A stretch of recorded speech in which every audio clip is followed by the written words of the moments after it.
অনেকদিন পর চলে আসলাম ভুট্টা জমিতে।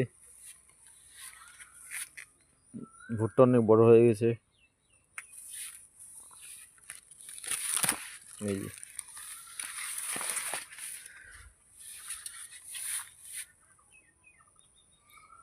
তোমরা কে কে ভুট্টা চাষ দেখোনি তা দেখে নাও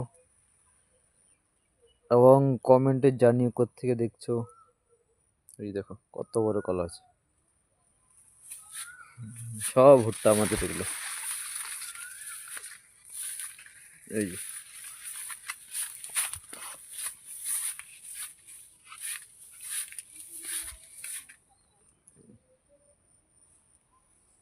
আর কয়েকদিন মানে ভুট্টা ছিটতে হবে। আজকে এখানেই নেক্সট ভিডিওতে পরবর্তী অংশ নিয়ে আসবো।